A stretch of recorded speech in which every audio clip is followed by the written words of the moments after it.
Vous écoutez actuellement le podcast Familia Parents où on vous parle de vos enfants, mais aussi beaucoup de vous.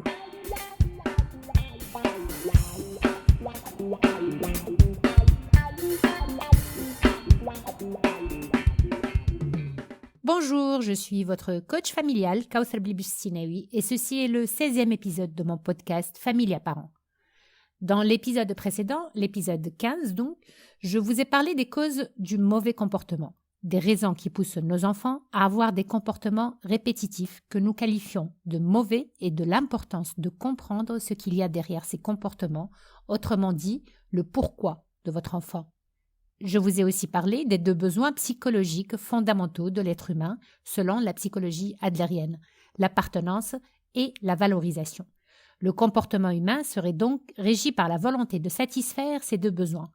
Pour les enfants, ce n'est pas différent. Leur comportement reflète leurs efforts pour être acceptés et approuvés. Et quand je dis enfant, ça va du tout petit âge à l'adolescence. Ce n'est pas valable uniquement pour les 4-5 ans, et je vais en parler dans cet épisode. Donc, chez les enfants, quand ces deux besoins d'appartenance et d'importance ne sont pas satisfaits, ils se conduisent mal parce qu'ils croient qu'ainsi, ils auront la reconnaissance qu'ils recherchent.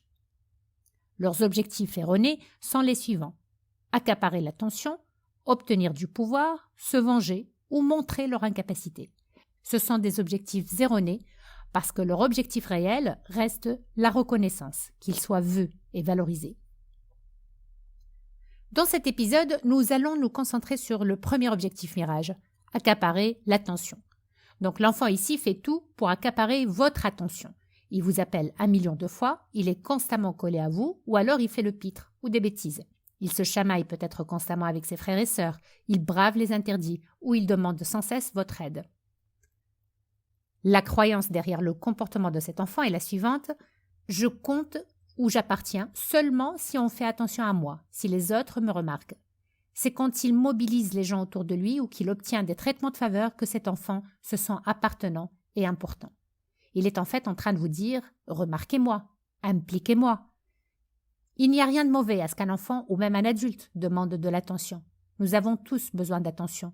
Mais la façon de demander cette attention peut être irritante pour le parent ou les gens autour, lorsqu'elle est récurrente, pressante. En fait, l'enfant essaie d'avoir votre attention, mais ce qu'il cherche, c'est plutôt une connexion, et c'est bien plus profond qu'une attention passagère. La preuve, quand votre enfant réussit à accaparer votre attention par son comportement, il recommence un moment plus tard, ce qui prouve non pas qu'il cherche encore à accaparer votre attention, ou qu'il recommence parce que ça a marché, et ça c'est ce que moi j'avais tendance à croire en fait, et pendant longtemps, je plaide coupable ici, mais ça prouve plutôt que son besoin n'a pas vraiment été satisfait, et c'est pour cette raison qu'il continue donc à l'exprimer, de cette manière, agaçante, irritante. Donc l'attention que vous lui avez accordée n'a pas suffi à satisfaire son besoin, à faire qu'il se sente appartenant et important. Je reviendrai sur la connexion plus tard. Pour le moment, je vais me concentrer sur la question suivante. Comment savoir si l'objectif mirage de mon enfant est vraiment d'accaparer mon attention ou s'il veut plutôt prendre le pouvoir, par exemple, ou une revanche, c'est-à-dire un autre objectif mirage parmi les 4 dont on a parlé dans l'épisode précédent. Ici, la discipline positive, l'approche éducative à laquelle j'adhère, nous dit que c'est votre émotion, vous, parents, qui servira de boussole pour savoir ce qu'il y a derrière le comportement de votre enfant. Typiquement, quand un enfant cherche à accaparer votre attention, vous vous sentez agacé, irrité, comme lorsqu'une mouche vous tourne sans cesse autour. Je ne sais pas vous, mais pour moi, c'est l'exemple qui est le plus parlant. Vous ne vous sentez pas blessé ni en colère, mais vous êtes agacé. Il se peut aussi que vous vous sentiez coupable. Coupable de ne pas consacrer assez de temps à votre enfant, ou de ne pas l'aider assez, ou de lui demander de faire certaines tâches qu'il semble rechigner à faire. Coupable parce que votre enfant se sent frustré, ou alors que vous vous sentiez inquiet à cause de ce comportement récurrent que votre enfant a, ou à cause de sa tendance à demander de l'aide. Et alors, typiquement, votre réaction de parent est de répéter, rabâcher les consignes, d'essayer de persuader votre enfant de faire, et certaines fois de faire à sa place, d'autres fois de vous énerver. Et généralement, alors, votre enfant arrêtera ce comportement pour recommencer un peu plus tard, quelle que soit la réaction que vous avez eue. Là, j'entends souvent d'ailleurs « j'ai tout essayé, ça ne marche pas ». Ce qui est vrai là-dedans, c'est que ça ne marche pas. Donc là, cette boucle, comportement de l'enfant, réaction du parent et répétition du comportement de l'enfant que je viens de décrire, est le deuxième indice qui vous permettra de savoir que la croyance de votre enfant est la suivante. Je compte ou j'appartiens seulement si on me remarque ou que j'obtiens un traitement de faveur. Je suis important seulement si tu t'occupes de moi, si je t'ai pour moi tout seul. Donc le premier indice est votre émotion et le deuxième est la boucle comportement-réaction du parent et répétition du comportement. Ok, maintenant que je sais ce que pense mon enfant, que je comprends son besoin, que faire alors? Comment changer tout ça? Donc ici, il n'y a pas de réponse unique. Il y en a plusieurs. En discipline positive, nous parlons d'outils et chaque parent peut en choisir ceux qui lui correspondent le plus, ou plutôt qui correspondent le plus à sa dynamique familiale. Et je vais vous parler de ces outils, en tout cas de certains d'entre eux. Mais avant d'en arriver aux outils, en tant que parent, je pense qu'il faut d'abord que vous alliez chercher les réponses au fond de vous, que vous vous questionniez, que vous compreniez qu'est-ce qui fait que vous, parents, vous éprouvez ces sentiments d'irritation, de culpabilité ou d'inquiétude face au comportement de votre enfant et que vous avez les réactions que vous avez. Quelle est votre propre croyance concernant ce comportement, concernant votre enfant? Est-ce que vous pensez que votre enfant est incapable de supporter la frustration et que ça vous irrite? Ou peut-être que ça vous pousse plutôt à l'aider? Est-ce que vous vous sentez responsable de son bonheur, de lui éviter les frustrations? Est-ce que vous vous sentez coupable s'il a l'air triste?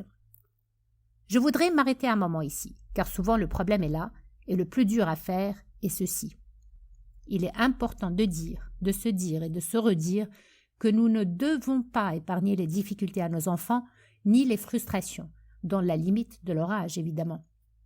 Les enfants apprennent à s'autogérer, à gérer leurs émotions, à développer leurs capacités physiques, cognitives, comportementales, émotionnelles, en faisant leurs propres expériences, en vivant les frustrations. Nous ne les aidons pas, en leur épargnant de vivre les frustrations et les difficultés en rapport à leur stade de développement. Par exemple, on ne demande pas à un enfant de 4 ans de préparer son goûter, mais on ne l'aide pas à mettre son manteau car il est capable de le faire seul. Et ce faisant, il développe des capacités physiques, cognitives, comportementales et même émotionnelles, car on lui apprend à se faire confiance. Un autre point sur lequel je dois insister, et qui personnellement me parle beaucoup, nous ne sommes pas responsables du bonheur de nos enfants.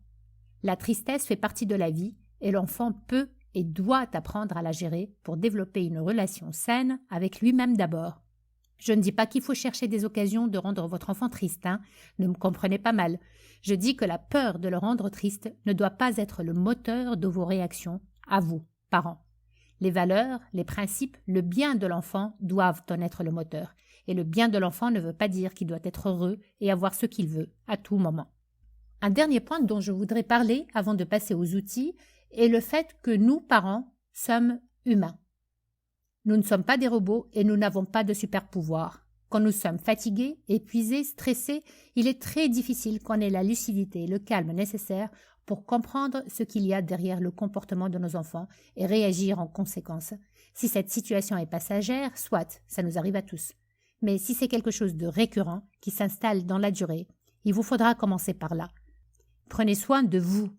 Et si vous vous en sentez incapable, faites-vous aider à remettre de l'ordre dans vos idées, à établir des priorités, à dégager du temps. Dans les épisodes 5 et 8 de ce podcast, je parle de comment on peut entamer ce travail sur soi. Je vous invite à les écouter si vous êtes dans ce cas. Je ne le dirai jamais assez, la parentalité commence par prendre soin de soi. Rien ne se fait sans ça. Parlons maintenant des outils de discipline positive qui répondent à la question « Comment faire pour que mon enfant se sente appartenant et important ?» Dans le tableau des objectifs mirages de la discipline positive, aussi appelé « Les croyances derrière le comportement », que vous pouvez télécharger sur notre site web dans la rubrique podcast épisode 15 ou épisode 16 au choix, il y a une liste d'outils qui peuvent être utilisés en fonction de l'âge de votre enfant et en fonction de votre dynamique familiale pour répondre à cette question. Par exemple, rediriger l'enfant en l'impliquant dans des tâches plutôt utiles pour qu'il puisse recevoir une attention utile. Et ça marche très bien avec les enfants en bas âge, férus d'attention et d'exploration. Ou ignorer le comportement, quand ce comportement n'est pas dangereux pour l'enfant ou ceux qui sont autour, en donnant de l'attention quand le comportement cesse. Ou dire ce que vous allez faire. Je suis occupé pour l'instant et j'aimerais beaucoup passer un moment avec toi plus tard. Évitez les répétitions et vous tenir à ce que vous dites. Faire confiance à l'enfant pour gérer ses émotions sans essayer de réparer ni de secourir. Parallèlement, sur le long terme, on doit veiller à ce que la connexion à l'enfant ou l'adolescent soit bel et bien là. D'ailleurs, pour les adolescents, je peux vous dire que ça se joue beaucoup à ce niveau. Ce n'est pas au moment du comportement que la connexion se crée, la connexion se construit sur le long terme. Et quand cette connexion existe, les demandes d'attention en recourant au mauvais comportement diminuent. Pour créer cette connexion, on peut planifier des temps dédiés ou spéciaux avec chacun de nos enfants. J'en ai parlé dans l'épisode 11 de ce podcast. On peut aussi créer des temps d'échange en famille où on discute des désirs et des contraintes de chacun et où on trouve ensemble des solutions. On peut créer des routines avec l'enfant quand son âge le permet et faire que la routine fasse son effet. En ce qui concerne les adolescents, j'entends souvent cette phrase « Je n'ai plus accès à mon ado ». Il se referme sur lui-même et sur son monde, ne parle pas ou parle peu de sa vie, de ses amis. Il est vrai qu'à cet âge, les amis prennent une place très importante dans la vie des adolescents et c'est tout à fait normal. C'est dans l'ordre des choses, car ils doivent se détacher de vous pour construire leur propre identité. Mais ça ne veut pas dire que la connexion entre vous ne doit plus exister, au contraire. Vous devez veiller à la créer si elle n'y est pas. Je ne crois pas qu'il soit jamais trop tard pour le faire. Veillez à la restaurer si elle a été altérée. Veillez à la garder si elle existe. Votre adolescent en a énormément besoin. Je ne connais pas de meilleure façon de faire que de vous intéresser aux choses qu'il aime et de l'inviter à les partager avec vous en évitant les jugements et les remarques négatives. Rappelez-vous, comme dit précédemment, la réponse n'est pas tant de se concentrer sur « que faut-il faire pour que mon enfant arrête ce mauvais comportement maintenant ?»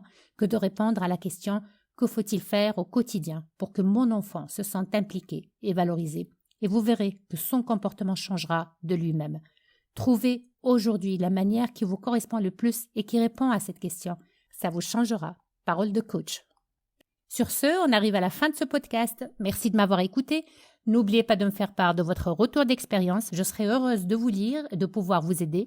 Et si vous avez besoin d'une aide plus personnalisée pour mettre de l'ordre dans votre vie, pour résoudre un problème personnel, un problème de couple ou un problème parental, n'hésitez pas à me contacter ou à réserver une session privée avec moi à travers notre page Facebook Familia Coaching Plus ou sur notre site web familiacoachingplus.com. Le podcast Familia Parents est publié sur notre site web familiacoachingplus.com, sur les plateformes d'écoute communes qui sont listées sur notre site, sur notre page Facebook Familia Coaching Plus et sur notre chaîne YouTube Familia Parents. Pour être plus proche de vous et répondre à vos questionnements, j'ai créé le groupe Facebook Familia Parents. N'hésitez pas à le rejoindre. Et pour finir, si vous aimez ce podcast, merci de vous abonner et de laisser un commentaire sur notre page Facebook, sur notre site web, sur notre chaîne YouTube ou sur votre plateforme d'écoute préférée. Et surtout, merci de le partager avec vos proches et vos amis. C'est la meilleure façon de nous soutenir. C'était votre coach familial, Kauthar Bibi-Sinewi. N'oubliez pas de me rejoindre pour le prochain épisode du podcast de Familia Parents. D'ici là, prenez soin de vous.